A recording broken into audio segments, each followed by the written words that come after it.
Assalamualaikum warahmatullahi wabarakatuh. Halo guys, kembali lagi di channel Yuwatasari. Kali ini Ai mau ngasih tahu ke teman-teman gimana sih proses pencernaan manusia itu. Kok bisa dari burger jadi tai? Maksudnya feses. Apa yang terjadi dengan burger itu ya hingga bisa menjadi feses? Kita mulai ya. Proses pencernaan dimulai ketika kita menggigit sebuah makanan yang dimasukkan ke dalam mulut. Mulut berfungsi untuk mengunyah makanan menjadi lebih halus agar mudah dicerna. Di dalamnya terdapat organ-organ pelengkap, yaitu lidah, gigi, dan juga kelenjar ludah. Di dalam mulut terjadi dua proses pencernaan, yaitu pencernaan secara mekanik dan juga pencernaan secara kimiawi. Nah, pencernaan secara mekanik itu dibantu oleh gigi ya. Bener gak? Kasih ini ya.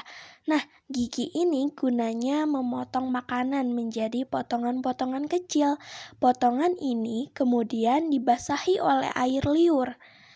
Bagian luar lidah terdiri dari papila, yakni tonjolan-tonjolan yang berfungsi mencengkeram makanan dan mengenali rasa. Air liur ini dihasilkan dari kelenjar ludah yang terletak di bawah lidah rahang atas. Air liur berperan penting untuk memecah makanan, melembabkannya, dan membuatnya lebih mudah untuk ditelan. Air liur juga memecah karbohidrat dengan salah satu enzim pencernaan terpenting bagi manusia, yaitu enzim petialin atau amilase. Gerakan lidah dan mulut mendorong makanan ke belakang tenggorokan. Nah, selanjutnya kita akan masuk ke persimpangan antara tenggorokan dan juga kerongkongan. Nah, di sana terdapat katup bernama epiglotis yang mencegah makanan masuk ke dalam pernapasan. Karena jika masuk ke dalam pernapasan si makanannya itu, maka otomatis si orang tersebut akan tersedak. Esofagus atau kerongkongan adalah saluran yang menghubungkan mulut dengan lambung. Saluran ini merupakan jalan bagi makanan yang telah dikunyah dari mulut menuju proses pencernaan selanjutnya di dalam lambung. Otot-otot kerongkongan memindahkan makanan dengan gerakan peristaltik. Ini adalah kumpulan kontraksi dan relaksasi otot yang menimbulkan gerakan seperti gelombang, sehingga makanan terdorong masuk menuju lambung. Pada ujung kerongkongan terdapat sfinkter atau otot-otot berbentuk cincin. Otot-otot ini memungkinkan makanan untuk masuk ke lambung dan kemudian menutupnya untuk mencegah makanan dan cairan naik kembali ke kerongkongan. Lambung adalah organ berbentuk huruf C yang berukuran sekitar 2 kepalan tangan. Lambung terletak di antara esofagus dan usus halus pada perut bagian atas. Lambung memiliki 3 fungsi utama dalam sistem pencernaan manusia. Fungsinya yaitu menyimpan makanan dan cairan yang tertelan, mencampur makanan dan cairan pencernaan yang diproduksinya, serta perlahan-lahan mengosongkan isinya ke dalam usus kecil. Hanya zat-zat tertentu yang dapat diserap langsung oleh lambung. Sementara itu, zat gizi dari makanan harus menjalani proses penguraian dahulu.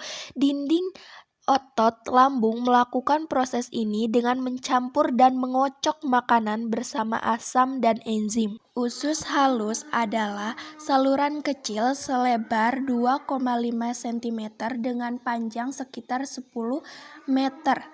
Usus halus terdiri dari 3 bagian, yaitu duodenum atau usus 12 jari, jejunum atau usus kosong, dan ileum atau usus penyerapan.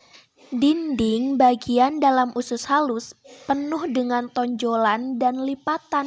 Fungsi lipatan usus halus adalah memaksimalkan pencernaan makanan dan penyerapan zat gizi. Saat makanan meninggalkan usus halus, sekitar 90% zat gizi telah diserap untuk diedarkan oleh darah. Nah, sekarang kita masuk ke usus besar. Saluran ini dimulai dari sisi kanan bawah dan berakhir di sisi kiri bawah. Panjang sekitar 5-6 meter dan terdiri dari 3 bagian, yaitu sekum, kolon, dan rektum. Sekum adalah kantung pada bagian awal usus besar. Area ini menyalurkan hasil pencernaan makanan yang telah diserap dari usus halus menuju usus besar. Kolon adalah tempat cairan dan garam diserap dan memanjang dari sekum ke rektum. Fungsi utama dari usus besar yaitu membuang air dan mineral elektrolit dari ampas makanan yang tidak tercerna, lalu membentuk limbah padat yang dapat dikeluarkan. Bakteri dalam usus besar membantu memecah bahan yang tidak tercerna tersebut. Sisa isi usus besar yang telah menjadi feses kemudian disalurkan ke arah rektum. Rektum adalah bagian akhir dari usus besar yang berfungsi sebagai tempat penampungan feses sementara sebelum dikeluarkan dari tubuh. Saat rektum sudah mulai penuh, otot-otot di sekelilingnya akan terangsang untuk mengeluarkan feses. Inilah yang membuat Anda merasa mulas dan ingin buang air besar. Feses nantinya akan dikeluarkan melalui anus. Anus merupakan bagian paling akhir dari saluran pencernaan yang berbatasan langsung dengan lingkungan luar. Fungsi anus tak lain adalah sebagai tempat keluarnya feses. Otot-ototnya bisa berkontraksi di bawah kendali Anda untuk mengatur pengeluaran feses. Dan akhirnya sistem pencernaan berakhir.